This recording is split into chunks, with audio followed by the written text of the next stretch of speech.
Back here on CBS Sports HQ, presented by Capital One. The Big Ten on CBS. We have a lot of exciting matchups to look forward to on tap, Tommy. September 14th, we have Notre Dame traveling to where? Purdue. To where?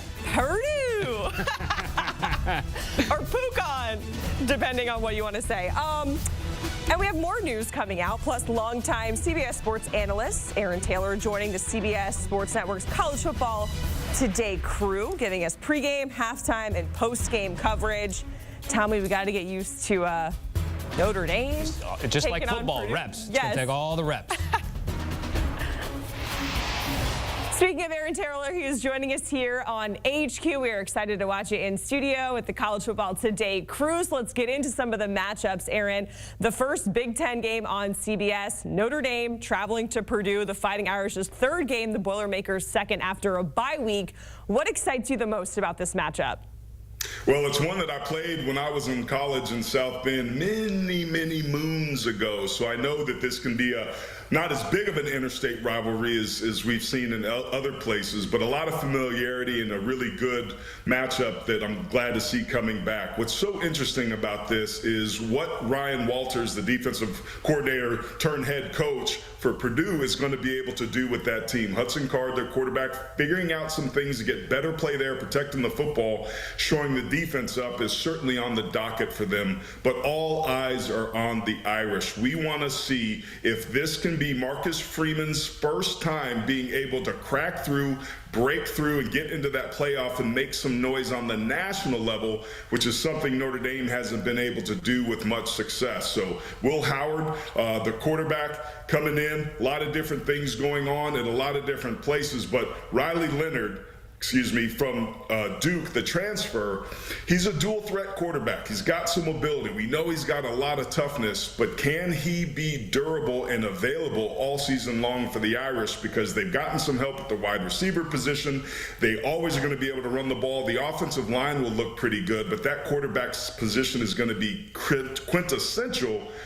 And especially with Mike Denbrock, the offensive coordinator, coming back, who was responsible for LSU's explosion and Jaden Daniels last season. So Marcus Freeman did a nice job bringing people in the offseason to really shore up that team. They should be outstanding defensively. But that's going to be the first real opportunity for the nation to see an Irish team that many expect to finish in the top 5.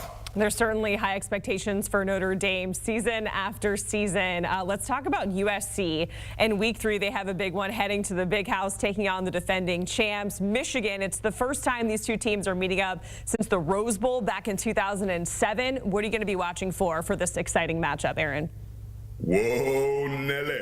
Makes me think of old Keith Jackson and his famous calls in the Rose Bowl, because it really is a time warp. I think it's a really interesting situation with USC. They had the offensive explosive firepower last year, obviously, with Caleb Williams, the quarterback, being the #1 overall pick, but it was the defense that needed to be shored up, and they're going to have their hands full against a Michigan team that is going to try to run the ball down their throat. So Danton Lynn, the defensive coordinator from across town that was at UCLA last season, really is going to try to adapt the scheme around the player strengths, which is something that Alex Grinch hadn't done before, and that should really help them.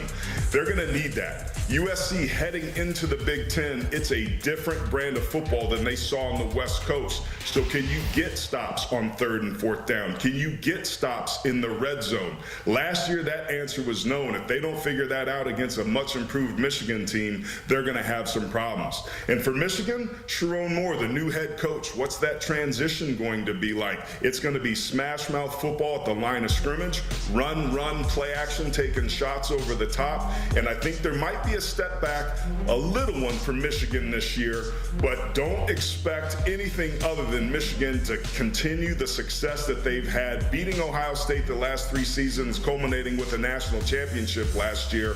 This is going to be a little bit of a retweak and rebuild for them, but Michigan is going to be a player moving forward for many years in the Big Ten. Yeah, a lot of voids to fill there for Michigan. We just saw on the screen there all of the players from that national championship team that left to go in the NFL. USC, though, one of 4 schools to jump from the Pac-12 over to the Big Ten. It's USC, UCLA, Oregon, and Washington. In this new look Big Ten, Aaron, out of those 4 programs, who do you think has the best chance of being a contender right out the gate? It's the Oregon Ducks, without question. Dan Lanning has built his team after the model of what he saw at Georgia and what Kirby Smart did. And Kirby built his team after what Nick Saban did in Alabama, and there's really been no drawback. So the plug-and-play success that they had last year at quarterback with Bo Nix is now going to happen with Dylan Gabriel. And when you look at Will Stein and what he brings to the table as an offensive coordinator, it's going to be outstanding. Now, the Ducks did lose some production on the back end, but they fixed that in the portal, bringing in some really talented players. I would fully expect the Ducks to make some noise because they can hold up on both lines of scrimmage and they can score points in the paint, getting into a shootout up and down the field, and that's going to position them really well with the other, what I think is going to prove to be the best team in this conference, and that's the Ohio State Buckeyes that are stacked. Yeah, and speaking of that stacked Buckeyes team, they are the favorites to win the Big Ten title. It almost feels like they just want to beat Michigan more than they actually want to get a national title, I should say. But do you think this is the year, with all of that talent that they do have there with Ohio State, that they finally beat Michigan and get that Big Ten title?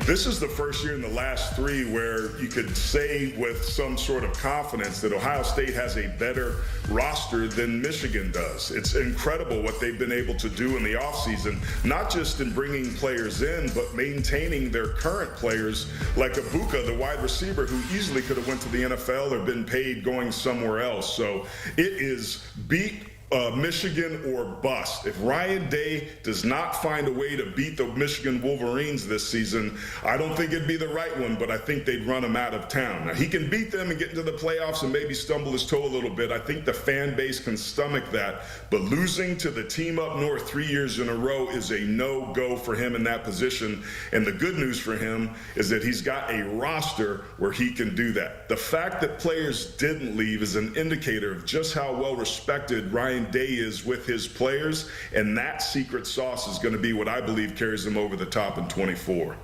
Aaron Taylor joining us here on HQ. We are looking forward to watching you on College Football Today with the crew. And for everything happening in the world of college football, make sure you check out our crew at 247sports.com.